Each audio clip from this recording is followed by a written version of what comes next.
Today's video has two important concepts that beginners often confuse: the HTML section tag and CSS grid.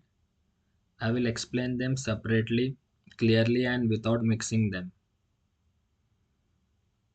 In this video, we will learn two separate topics. First, I will explain the HTML tag section, what it means, when to use it, and when not to use it. This is part of pure HTML, no CSS involved.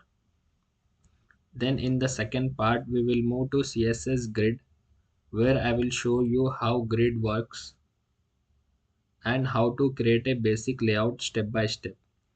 I am keeping both topics simple and separate, so even if you are a beginner, you won't feel confused. Make sure you watch till the end. Both concepts are essential for real world web layout. In the previous video, we had designed our header and the footer part till we had completed our header and the footer part. I haven't explained about the section, but just to make you understand and make the spacing between the header and the footer I had used, and I haven't explained you, so I will remove the section part and I will show you how it's going to display our header and the footer part without this section. I will remove the section between header and the footer. This is what it's going to display without the section. Section is the part in between header and the footer. Just we have a quick notes on our note I had given in just a simple words. As I showed you, I am not giving the theoretical part. What is section? It defines the concept content between header and the footer.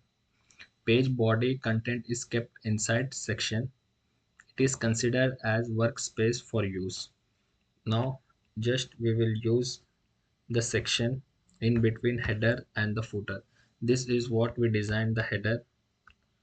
So I am giving the section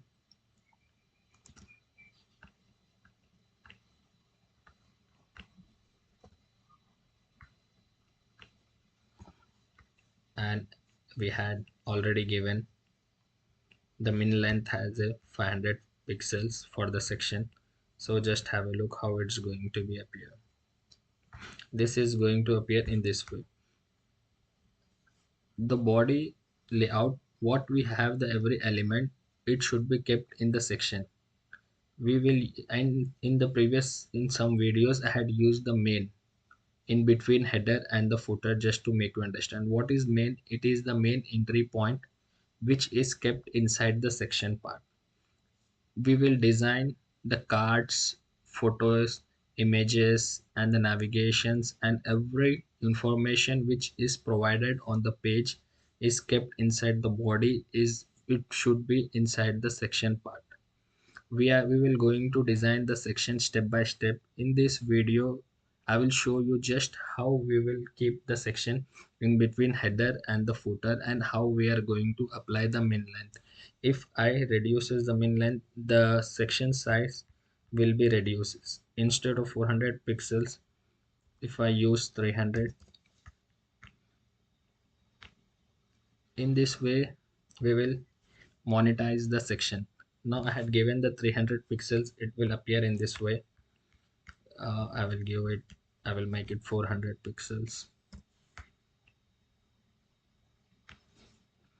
This is going to display in this way our header and the footer part, and in between we have the section.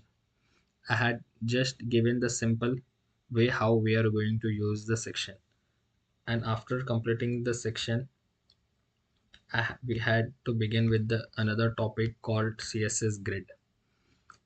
And when we design our header part, we had used the CSS display. But what is the CSS grid? It allows to split the content into rows and the columns. The content of one column will not span to next column. How we will use syntax display as a grid. Now I will show you in our VS Code how we are going to use for the footer. I had given roughly in the previous video, but I will remove this because we haven't gone through this topic. So just to make you understand, I had given roughly. Without the grid, it is going to display in this way. Our footer part is going to display in this way. Now I am going to apply CSS grid to our footer part. Display as grid. If we apply only grid, it is not going to work. I had applied the grid, it is displaying still in the same way. What we have to use with the grid can be divided into columns by using the grid template column. It is necessary to use the grid template column with the grid concept. Now we have to give the grid template column. It can be divided into the 12 fractions.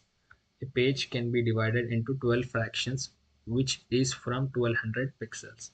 In this way, we need to, I had given the syntax display as grid template columns. We had the 4 columns, so we will give according to it.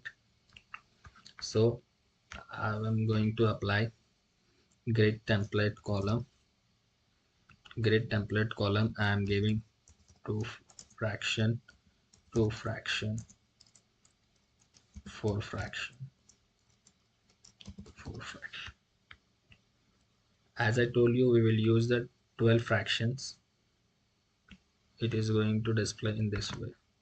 Our footer is going to display in this way. I had given 2 fractions for the first column, second column 2 fractions, and the 4 fractions for the third column. So it has a large spacing area. So I had given 4 columns to it. In this way, we will use CSS grid concept.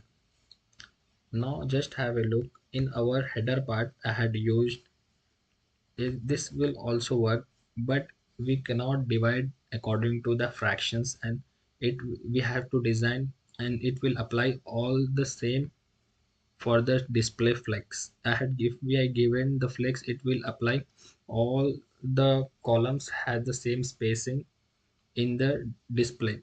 But if we use the grid, we can use the fractions, and we can apply according to our need, and according to our requirement we can give the spacing and the gapping, and we will give the content and the column as per our requirement. In this header we had given the display as flex direction as row, and I had given the space between. Instead of that, we can apply the CSS grid column. Now I will use the CSS grid column. I am removing the grid, and I am using this display as flex. Display as flex justify space around, and I will give align item as center.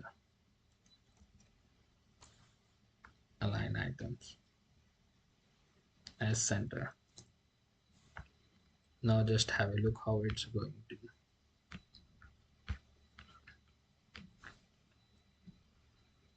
It is going to be all the columns have the same spacing. If we need to give the different column has the different spacing and the different space, so we will use the grid column. We can use the display, and we can use the grid, but if we use the display we cannot give the fractions, so we will use the CSS grid instead of the CSS display. This is what we have the difference between the CSS grid and the CSS display. And we had in today's video we had gone through this of the concepts. In the next video we are going to learn CSS relational selectors, and the main part of the body is kept inside the section, and how we are going to use the main, and what is the CSS relational selectors we are going to see in our next video. In this video we had completed our section and the CSS grid columns, how we are going to use the CSS grid in this video. Please watch the video till the end and practice the concepts what I had given, and you can go through the previous videos to learn how we are going to design our header and the footer part. As I showed you, we had designed header and the footer, and I had given all the related concepts which is required to design header and the footer part with the HTML and the CSS. As of now, we had completed this part. Please watch video till the end and make sure to practice. Thank you. Have a good one.